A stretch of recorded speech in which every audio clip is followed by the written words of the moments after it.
Assalamualaikum warahmatullahi wabarakatuh. Sahabat Tani, kami ingin menjawab sebuah pertanyaan dari sahabat Info Pak Tani Rokan Hilir yang bernama Al Ihsan Cempaka Putih di kolom komentar dengan inti pertanyaannya adalah bagaimana cara mendaftar kelompok wanita tani atau KWT di Kementerian Pertanian atau di Simluhtan. Nah, berikut ini akan kita jelaskan bagaimana tata cara pendaftarannya, akan kita bahas tetapi setelah yang satu ini.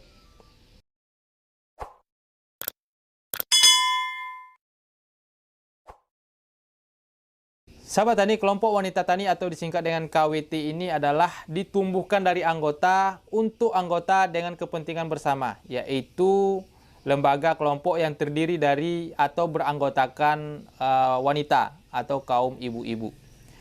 Yang usaha utamanya adalah di sektor pertanian. Biasanya KWT berperan sebagai penggiat usaha agribisnis yang dilakukan oleh petani, oleh bapak petani. Jadi usaha ini usaha yang dikembangkan adalah usaha lanjutannya, seperti usaha yang bergerak di bidang pasca panen, proses pasca panen, pemasaran hasil, pengolahan lanjutan.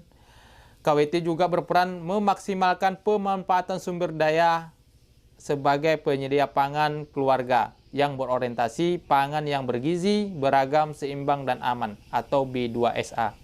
Seperti pemanfaatan pekarangan untuk budidaya buah-buahan, sayur-sayuran, perikanan, dan obat-obatan, dan sebagainya.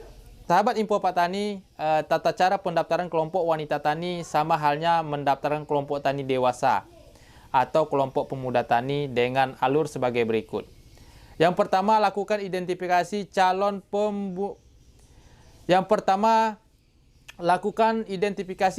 penumbuhan kelompok wanita tani dengan mendata potensi sumber daya alam dan sumber daya manusia di lokasi calon penumbuhan KWT.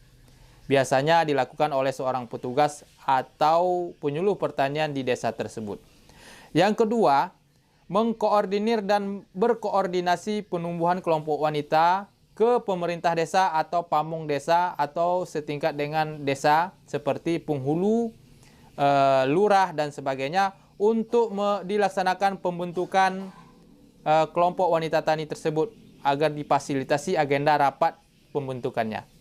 Nah, kemudian lakukan rapat atau musyawarah pembentukan kelompok wanita dengan keputusan dituangkan dalam sebuah berita acara. Pembentukan dilampirkan daftar hadir, yaitu daftar hadir rapat yang ditandatangani oleh anggota atau peserta yang mengikuti rapat tersebut. Kemudian di bawahnya dibubuhi atau diketahui oleh tanda tangan penyuluh pertanian dan pamong desa, kepala desa, atau lurah yang setara dengannya.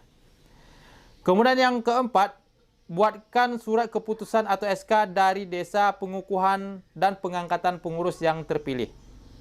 Dan yang kelima, sampaikan atau laporkan hasil pembentukan kelompok wanita tani tersebut ke admin Simluhtan di BPP atau UPT penyuluh di tingkat kecamatan untuk didaftarkan KWT ini ke Simluhtan atau didaftarkan ke Kementerian Pertanian melalui admin Simluhtan. Nah, setiap kantor atau setiap BPP, setiap kecamatan itu ada admin Simluhtan untuk tugasnya adalah untuk mendaftarkan kelompok-kelompok termasuk kelompok wanita tani di dalamnya.